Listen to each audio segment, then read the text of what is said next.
On a pas mal vibré, ouais, bah ouais, parce que c'était une belle route du Rhum, encore une fois, c'était intense, ça s'est bien enchaîné. Il y a eu, ouais, il y a eu une belle régate, une belle course et ouais, non, c'était génial et jusqu'au bout. Et c'est vrai que c'est un peu la folie et ouais, ce qui est génial sur cette course, c'est il se passe toujours des choses. Et là, c'était serré. On a bien joué avec Thomas aussi qui avance là, qui arrive dans quelques heures. Et je me suis bien fait plaisir. Et ça, c'était vraiment chouette. Et on a pris. Ouais, non, c'était vraiment chouette jusqu'au bout. Ouais. Quel goût elle a cette deuxième place. C'est marrant parce que c'est vraiment différent. Et je pense que je mets presque plus de temps à réaliser là qu'il y a 4 ans. Alors que c'est étonnant, pourtant. Elle a peut-être plus d'avenir, cette deuxième place, parce que ça reste le début de la vie de ce bateau. Alors qu'à l'opposé, c'était peut-être presque la dernière du bateau précédent.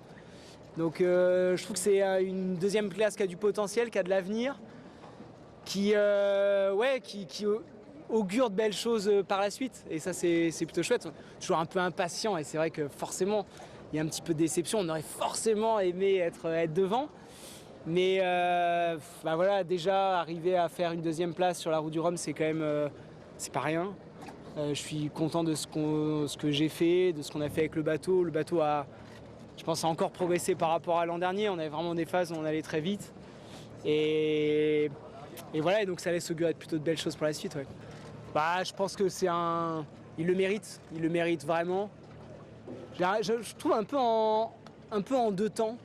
Le vainqueur, moi je vois d'abord le bateau et l'équipe. Et je pense à Seb il y a 4 ans, qui était archi favori et qui n'était pas là à l'arrivée. Et voilà, et ce bateau, il a tout gagné là, depuis 3-4 ans. Il domine justement juste après la dernière route du Rhum, il domine très largement cette classe de bateau. Donc c'est vraiment un bateau extraordinaire et dont on se rapproche, je pense, voire même peut-être dans certaines conditions on va plus vite, peut-être. Mais voilà, ce bateau, je pense, méritait aussi cette belle route du Rhum pour lui. Et puis Charles, évidemment, un grand bravo à lui. J'ai assez peu de doutes sur le fait que c'est un grand marin en solitaire. Ça fait quelques années qu'il a fait beaucoup d'équipage et de double, mais je sais qu'il a beaucoup bossé, il a beaucoup progressé ces dernières années avec Franck. Et voilà, je pense que c'est un super binôme, mais c'était clairement les favoris et il a parfaitement assumé ça. Il a été un peu en tête quasiment tout le temps. Il y a 2-3 moments où j'ai réussi à venir un peu l'embêter, mais je pense qu'il le mérite vraiment amplement. Ouais. Grosso modo, alors on sait forcément, on en parle et je suis bien placé pour savoir que jusqu'au bout de cette course, il peut se passer des choses. Je pense que hier soir, on avait une situation quand même pour faire le tour de la Guadeloupe qui n'était pas aussi compliquée que la dernière fois. Et par contre, vous savez, alors évidemment, je ne le souhaitais pas, mais je sais aussi qu'il peut se passer plein de choses. Il y a Thomas qui a pris un filet là ce matin. Enfin, il peut se passer plein de choses. Tu peux avoir un dévent un peu plus long, tu peux avoir un problème technique. Donc je me disais, il faut vraiment jouer jusqu'au bout. Et donc voilà, dans un coin de ma tête, j'ai toujours un truc qui me disait fais comme si tu joues la victoire et chaque seconde est importante. Prends pas des risques inconsidérés, mais voilà, essaye de jouer ça. Mais c'est vrai qu'il avait un petite avance quand même confortable. Et ouais, hier soir, je voyais que sans accident, sans incident, la victoire était pour lui. Ouais. Oui, je suis d'accord avec lui. Le record, ça reste une course, on s'en moque un petit peu. On est toujours content, forcément, ça veut dire qu'on progresse. Et nos bateaux, ils ont tellement progressé en 4 ans, c'est dingue, c'est juste dingue. Et ça, c'est quand même, c'est ça le plus important. Après, ça dépend tellement. On n'a pas une situation météo qui était très favorable, on aurait pu aller encore beaucoup plus vite. Mais non, ce qui est intéressant, c'est de faire la course. Et donc voilà, c'était super chouette de pouvoir faire ça avec Thomas, avec Charles. Voilà, on s'est bien tiré la bourre. Et en effet, le but du jeu, c'est d'essayer d'arriver avant le deuxième, quoi. Et Charles a réussi à faire ça à merveille.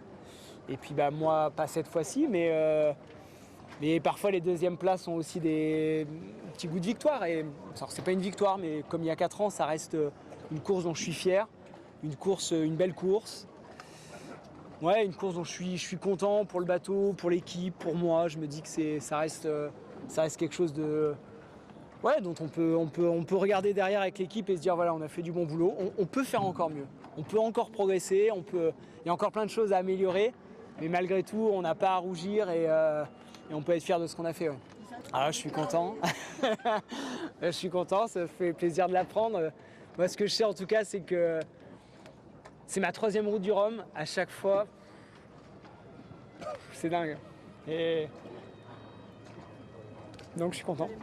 Ouais. Ouais, on est.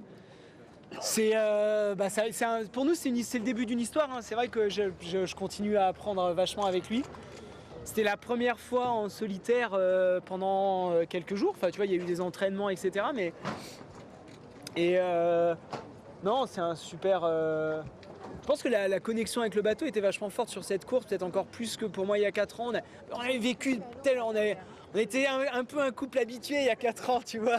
Alors que là, on se découvre, on est encore dans cette période un peu d'excitation et de découverte. Vous n'êtes pas engueulé quand même? Non, on n'est pas, c'est trop tôt dans l'histoire pour s'engueuler. On a le droit de s'engueuler un peu plus tard. Non, on est dans cette période un peu sympa où on se découvre, on apprend, on progresse, on prend soin l'un de l'autre. J'ai eu ce problème d'online, là, donc ce foil. Là, vous voyez pas, il est juste derrière, mais donc il est tenu par un vérin qui est accroché par des boots qui sont à l'intérieur du bateau. Donc j'ai eu ce problème-là, c'est le principal problème que j'ai eu là pendant la semaine. Donc c'est plutôt bien. Mais à mine de rien, ça m'a fait quand même perdre pas mal de temps, parce qu'il a fallu réparer. Et voilà, et en même temps, j'étais super fier, c'est toujours pareil, c'est vrai que j'ai toujours vécu ça depuis que je fais de la course au large. Quand tu as des problèmes et que tu arrives à les réparer, que... J'ai eu un peu peur au moment où ça a cassé, je me suis dit, ah non, pas comme la dernière fois, je vais pas passer la moitié de la traversée atlantique avec le bateau. Parce que c'est terrible, hein, le bateau, quand il a plus de foil, enfin le foil est remonté, tu vas sinon moins vite. Et c'est la vie, hein, mais c'est vrai que ça avait été la plus grosse frustration que j'ai eue il y a 4 ans. C'est de ne pas pouvoir sentir le bateau vibrer et exprimer son potentiel. Ça a été la chose la plus dure. Et là, je m'étais dit, oh non, pas ça. Et donc j'ai perdu du temps, ça m'a ralenti, mais après j'ai pu repartir et ouf, c'était chouette parce que pareil, je pense que ce bateau méritait de vivre une route du Rhum. Ça arrive, il y a encore de la casse, il y a encore plein de choses à faire. Et si je me faisais moi mon autocritique, je pense que j'ai pas été très, très agressif sur la ligne de départ, quoi. Parce que je voulais assurer, je voulais pas prendre de risque pour le bateau. Et voilà, et Charles, lui, il a été dessus tout de suite. Et je pense que mine de rien, dans les premières heures, il a fait un petite avance. Et puis du coup, je l'ai rattrapé plus tard. Mais voilà, peut-être que si il aurait fallu peut-être être en effet plus agressif. J'étais en plus dans une possibilité sur la ligne où je pouvais l'être. Et donc voilà, on peut pas refaire la course comme ça. Ce qui est sûr, c'est que ça me fait perdre du temps. Mais la course aurait été différente derrière. Donc voilà, on sait pas, je sais pas. Et je sais pas d'ailleurs même, parce que je n'ai pas discuté avec Charles, je sais pas, il a peut-être eu des problèmes aussi sur son bateau.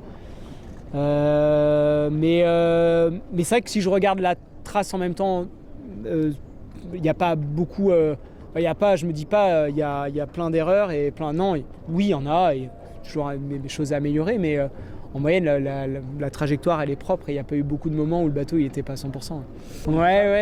Ouais, écoute, je sais pas trop, ça je le disais avant le départ et ça va être pareil là, parce que j'ai pas plus de recul. On n'est pas certain du programme des années qui viennent, mais ce dont on est sûr, c'est qu'on va faire de belles choses. Parce que ce soit en solitaire ou en équipage, on a un super bateau. Dans les 2 cas de figure, je pense que c'est un bateau qui est incroyable, il y a encore plein de choses à apprendre. Donc voilà, je vais regarder, je suis plutôt d'un naturel positif et là je vais l'être plus que jamais. On a, quoi qu'il se passe, des magnifiques choses à faire. Voilà. Il va tomber à l'eau, attention. En optimiste, on mettait à l'eau le vainqueur, hein. Tu te souviens? T'as ton téléphone, il est pas éteint. Attends, pense à droite. Là, à côté, en bas là. Allez là tous les deux. À gauche.